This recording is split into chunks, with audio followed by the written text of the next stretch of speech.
मध्य प्रदेश की सरकारी विभागों में लाखों पद खाली पड़े हुए हैं, पर सरकार उस पर भर्ती नहीं करना चाहती है। परीक्षा तो होती है पर समय पर परिणाम नहीं आता है, और जब परिणाम आता है तो फिर उस पर फर्जीवाड़ा हो जाता है। और ईएसबी द्वारा नॉर्मलाइजेशन की एक ऐसी प्रक्रिया है कि इसमें पास विद्यार्थी भी फेल हो जाता है। इस प्रक्रिया ने हजारों युवाओं का भविष्य बर्बाद कर दिया है। वर्ष 2017 में एमपीएसआई की भर्ती परीक्षा हुई थी। आज उसके 7 वर्ष पूर्ण हो गए हैं, पर सरकार इस पर भर्ती परीक्षा नहीं लेना चाह रही है। युवा परीक्षा का इंतजार करते करते उम्र दराज हो गया है, पर भर्ती का कोई ठिकाना नहीं है।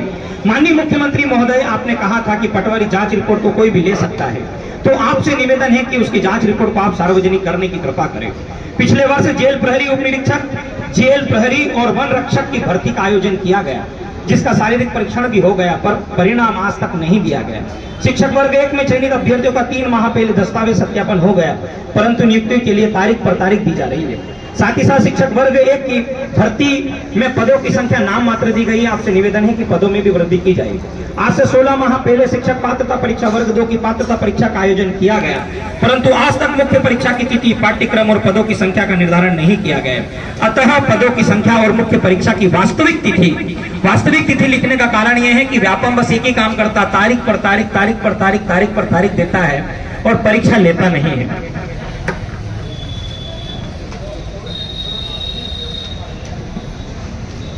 पिछले वर्ष भी पीएनएसटी का परीक्षा का आयोजन किया गया, पर परिणाम 1 साल बाद भी नहीं आया और नवीन परीक्षा सरकार ले रही है। हमारा निवेदन ये था सर कि पिछले साल जिन्होंने प्री नर्सिंग सिलेक्शन टेस्ट का एग्जाम दिया, कम से कम उन बच्चों का परिणाम आ जाता तो हमें अच्छा खुशी होती। 66,000 विद्यार्थियों ने एग्जाम दिया, सरकार ने वो रिजल्ट दिया ही नहीं। उन बच्चों का 1 साल पूरा खत्म हो गया उसका इंतजार करते करते, और सरकार ने उसी की जगह दूसरी भर्ती दे दी। और उनका ये कहना है कि वो परिणाम हम नहीं देंगे, अब आप नई परीक्षा दो और नई परीक्षा पास करोगे तो हम देंगे। बच्चों का ये कहना है परीक्षा दी है तो परिणाम आना चाहिए, पर सरकार ने उसका परिणाम नहीं दिया और नवीन परीक्षा सरकार ले रही। आखिर ऐसा क्यों?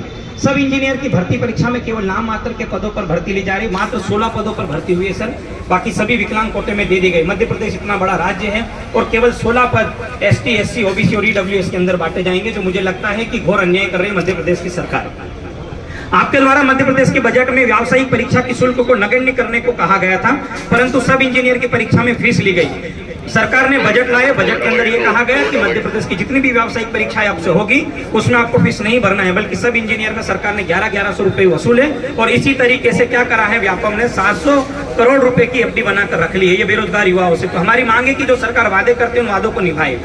आखिर ऐसा दोहरा मापदंड आप लोग बेरोजगार युवाओं के साथ क्यों करते हो? मध्य प्रदेश को छोड़कर सभी राज्यों में हजारों की संख्या में पद आते हैं, परंतु यहाँ तो दहाई और सैकड़ों में पद उलझ कर रह जाते हैं। नवीन पुलिस भर्ती परीक्षा में 20,000 पदों पर भर्ती करे। अन्य राज्य के बाहरी विद्यार्थियों को कोटा निश्चित कर 5% किया जाए। होता यह है कि बाहरी राज्य के हमारे जो पूर्व मुख्यमंत्री उन्होंने किया था, ये घोषणा की थी कि मध्य प्रदेश में भर्ती मध्य प्रदेश के युवाओं को देंगे, बाहरी राज्य के विद्यार्थियों को हम इसमें शामिल नहीं करेंगे।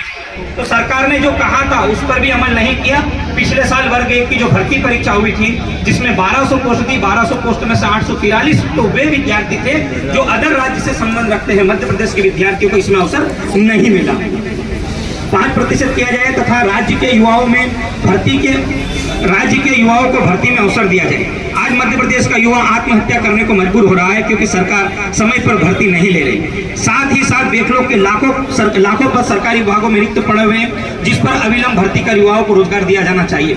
हाल ही में सरकार 94,000 सरकारी विद्यालयों को बंद करना चाह रही है। आपसे निवेदन है कि गांव क्षेत्र के ग्रामीण विद्यालयों को बचाया जाए और अतिथि शिक्षकों को नियमित किया जाए। साथ ही साथ पेपर लीक को लेकर सरकार ठोस कदम उठाए। पिछली 12वीं प्राथमिक शिक्षक चयन परीक्षा वर्ग 3 का पेपर लीक हुआ था, पर कार्रवाई नहीं की गई। माननीय गृह मंत्री जी आए और उन्होंने बस ये बोल दिया कि पेपर हैक हो गया था, इस कारण से ये एक पेपर लीक हुआ। बोले हमने पूरी जांच करवा ली, तो मुझे समझ में नहीं आया कि 2 दिन में उन्होंने क्या जांच करवाई। तो हमसे हमारा निवेदन था कि वो जांच करवाए, उसको भी सार्वजनिक करें। अब हमारी जो मुख्य मांगे हैं उन मुख्य मांगों को मैं आपके सामने रखता हूँ सर यहाँ पर।